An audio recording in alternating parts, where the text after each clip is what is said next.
France-Irak, le match, il était tellement long, franchement. Salut à tous, j'espère que vous allez bien. On se retrouve pour un nouveau débrief de cette Coupe du Monde. Et cette fois, la victoire de l'équipe de France face à l'Irak. 3 buts à 0, mais surtout l'interruption là de ce match.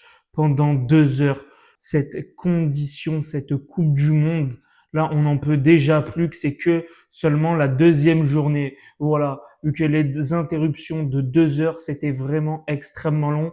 Carrément, j'ai eu le temps de dormir entre la mi-temps. Voilà, c'est pour vous dire à quel point le match, il a commencé à 23 heures, il a fini à 3 heures du matin.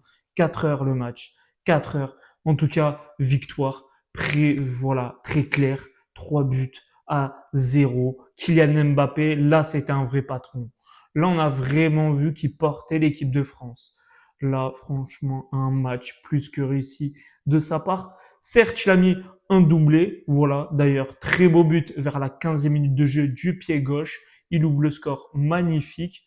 Mais surtout, notamment à la reprise, à la mi-temps, à un moment donné, je crois 2 minutes sûrement avant qu'ils recommencent, qu'ils reprennent ce match. Là, on voyait vraiment que il motivait les troupes et surtout, il faisait même des replis défensifs en deuxième période. Alors ça, c'est du jamais vu, je pense, dans l'histoire du football. Kylian Mbappé fait des retours défensifs. Faut que je répète. Kylian Mbappé a fait des retours défensifs. Non, mais ça, c'est vraiment l'action du match. Juste pour ça, il doit être élu homme du match. Voilà. Juste pour ça, il mérite, car là, c'est vraiment honorable de sa part. Car on n'a vraiment pas du tout l'habitude, justement, de le voir défendre. Et là, il a carrément défendu. En tout cas, Dembélé, certes, une première mi-temps pas réussie, mais la deuxième, c'est totalement une réussite. Certes, à un moment, bon, il pousse un peu trop le ballon, mais c'est bon. À un moment donné, c'est bon. Passe décisif, il était là, il a suivi l'action, il a mis sa passe décisive pour Kylian Mbappé. Après, il a mis son but. Que dire de mieux? Que dire de mieux? On a enfin retrouvé le Ousmane Dembélé qu'on avait au Paris Saint-Germain, que l'on a d'ailleurs tout le temps au Paris Saint-Germain. Mais là, il a répondu présent en deuxième période, carrément un deuxième match, hein, j'ai envie de dire. Là, c'était carrément deux matchs différents. Hein. Voilà, vu que 2 heures d'attente, c'est totalement un autre match, c'est totalement une autre rencontre, quand même. En tout cas, aussi, Michael Olysée, à un moment donné, il tape la barre. Là, c'était franchement une action de dingue entre Dembélé, Mbappé, Olysée, tout le monde. Là, à un moment, il tape la barre. C'était juste magnifique, cette action. À un moment donné, aussi, Adrien Rabiot, je suis désolé, mais il doit largement mieux faire. Dembélé, il frappe le gardien, la repousse, il tire de la tête, il la met à côté, même si il y a le joueur irakien qui le tient par le short, il doit largement mieux faire. Non, à un moment donné, tombe, je sais pas, tombe ou réussit ta tête. Fais un des deux. Mais une tête à côté alors que tu as 1 mètre du but, il n'y a plus de gardien, et il a réussi à la mettre à côté. Et en même pas, je sais pas, tomber pour au moins espérer un penalty. Non. Adrien Rabiot, mauvais sur ce coup-là, c'est pas un joueur de très haut niveau de classe mondiale. Justement, un joueur de classe mondiale, là, il doit récupérer la faute, il doit récupérer le penalty, il tombe. À un moment donné, c'est bon. Faut arrêter d'être trop gentil. Ça, c'est être trop gentil, tout simplement. Et dans le foot, dans les grandes rencontres, ça paye. Aussi, par contre, la défense, c'était solide. Là, il n'y a rien à dire, que ce soit tout le monde. Lucadine, Upamecano, Saliba, peut-être à un moment donné Koundé, mais à la limite, ça allait. Voilà, 3-0, c'était clair. Chouameni, bon travail avec aussi Manu Koné. Quelle rentrée, bien évidemment. Aussi, quel match de Manu Koné, faut aussi en parler. C'était vraiment très très bien. Aussi, les entrées, notamment Ryan Cherki. On a vu quand même une grande différence, vu qu'à un moment donné, l'équipe de France, elle a arrêté de jouer, ça gagnait 3-0, c'était bon, il y avait même plus de jeu, juste ça attendait la fin du match. Et il y avait surtout Ryan Cherki, voilà, qui essaie de créer la différence à plusieurs reprises, des passements de jambes, des dribbles par-ci par-là, voilà, qui tentait, j'ai envie de dire. Et il a totalement raison de tenter vu qu'à un moment donné, on s'ennuyait. Non, déjà que ça a attendu 2 heures pour la seconde période.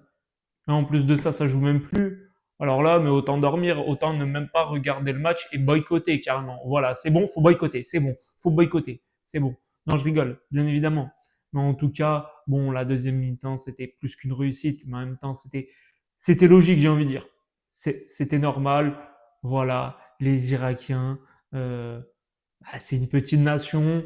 On sait que c'est la plus faible nation de ce groupe entre le Sénégal et la Norvège également, qui est en train actuellement du coup de se jouer, vu que le coup d'envoi de Norvège-Sénégal, c'est en même temps que la reprise du match France-Irak. Voilà, c'est du grand n'importe quoi quand même.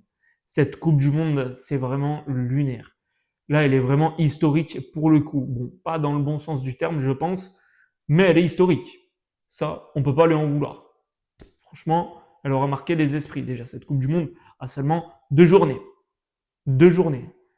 Là, on n'en peut déjà plus de cette Coupe du Monde. Il y a 48 matchs tous les 2 jours. On n'en peut plus. C'est vraiment très long. Les 200 équipes, c'est bon, à un moment donné, voilà, ok, la Coupe du Monde, autant ne même plus mettre de qualification, tout le monde joue directement et puis c'est bon. Et puis basta. Voilà. On va pas passer par 4 chemins, tout le monde participe et puis c'est tout. Non, mais c'est n'importe quoi. Cette Coupe du Monde, on n'en peut plus et j'espère que surtout la Coupe du Monde a encore plus d'équipes, je crois en 2034. Non, là, c'est vraiment une très mauvaise idée. Déjà que rajouter des équipes durant cette Coupe du Monde, c'était une mauvaise idée, mais alors encore plus, on n'en pourra plus. C'est bon. Vu que des matchs qui sont inutiles, non, non, c'est bon. En plus, à l'autre bout du monde, où le pays n'est même pas préparé au football, hein, ce qui est totalement normal, j'ai envie de dire. Les États-Unis, il n'est pas un pays de football et ne le sera jamais. C'est le basket, c'est le football américain, c'est le hockey sur glace, c'est le baseball. C'est pas le football, non. Ok, ils ont une très bonne équipe maintenant, qui fait d'ailleurs une très bonne compétition, les Américains. Mais voilà, les infrastructures, c'est pas ça. Ils sont pas habitués justement à recevoir du football de haut niveau. Voilà, les conditions ne sont pas les mêmes dans certains sports. C'est vraiment très varié. Ça, c'est vraiment très décevant de la part de la FIFA de faire ça aux États-Unis, au Mexique et au Canada. Déjà, les transports à l'autre bout du continent, hein, vu que les États-Unis, c'est un continent carrément.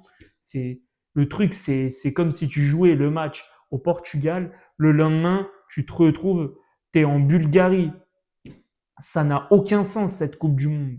Voilà, le match, tu le joues, tu le fais en Mauritanie, tu te retrouves carrément en Europe. Tu te retrouves en Suède, en Finlande. Et le truc, tu l'as commencé en Afrique. Ça n'a aucun sens, les déplacements.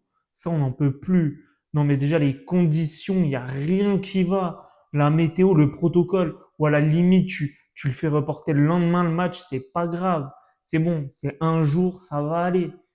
Ou tu le mets à une heure où tu sais qu'il n'y aura pas d'orage, il n'y aura pas de risque, c'est bon.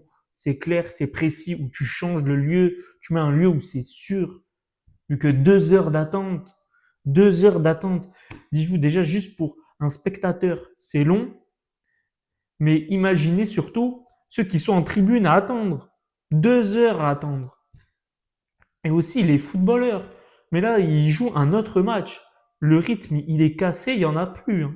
Tu as eu le temps de te reposer, de faire une petite sieste si tu veux, de te doucher, aussi de faire un exercice, ce que tu veux, une petite brésilienne avec tes coéquipiers. Tu peux regarder un film, une série, ce que tu veux, carrément, que le match, il n'a pas encore repris. Ah, c'est bon, à un moment donné, on n'en pouvait plus. 2 heures d'attente. Et encore, s'il y avait un orage, on ne parle pas d'une tornade, je sais pas, d'un orage, d'un orage. Je sais pas, si tu sais qu'il y a des orages, bah, tu fais pas le match, tu le mets à une autre heure où tu es sûr qu'il n'y en a pas. Voilà. Où tu changes le lieu. C'est tout, c'est aussi simple. C'est de l'organisation, ce qui est simple, bordel, dans l'événementiel. Surtout dans un événement comme ça. Comment tu peux avoir une aussi faible logistique, une aussi faible sécurité? Comment c'est possible, je me dis? C'est quand même assez lunaire. On est en Coupe du Monde. En Coupe du Monde. l'événement le plus regardé au monde, juste derrière les Jeux Olympiques. C'est du grand délire. On est en plein délire dans cette Coupe du Monde. Et je pense qu'il y en aura encore des surprises. C'est du grand cirque. C'est bon. Franchement, j'en peux plus déjà que c'est que la deuxième journée. La deuxième. Mais ça va être extrêmement long. Non, mais là, j'en peux déjà plus. Je crois, je vais câbler. C'est bon. En même temps, j'ai juste une envie, c'est encore de dormir. En tout cas, bravo à l'équipe de France quand même. On va revenir sur ce match qui a été juste réussi hein, pour l'équipe de France. Bon, on s'y attendait quand même à cette victoire largement réussite. Et faudra se retrouver du coup pour déterminer, je pense, la première place face à la Norvège. Voilà. Bon, la Norvège, une assez bonne nation, mais quand même que l'équipe de France peut aller chercher, peut aller titiller et je pense peut remporter quand même assez facilement les 3 points pour terminer à la première place. Quand même, c'est la Norvège en face, c'est pas non plus, on parle pas des grandes nations du football. Voilà, même si c'est une nation justement qui évolue de plus en plus et qui a un meilleur football. Voilà. En tout cas, on va se retrouver très prochainement pour tous les débriefs justement des gros matchs de cette Coupe du Monde de la France, du Maroc, aussi du Sénégal. Bon, il n'y aura pas celui du Sénégal aujourd'hui. Là, le match il est beaucoup trop tard. Il y a déjà eu France-Irak. C'est une catastrophe, l'organisation de cette Coupe du Monde.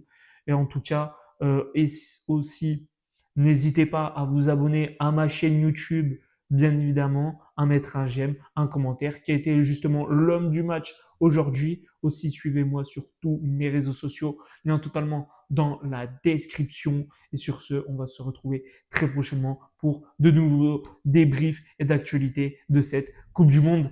Ciao!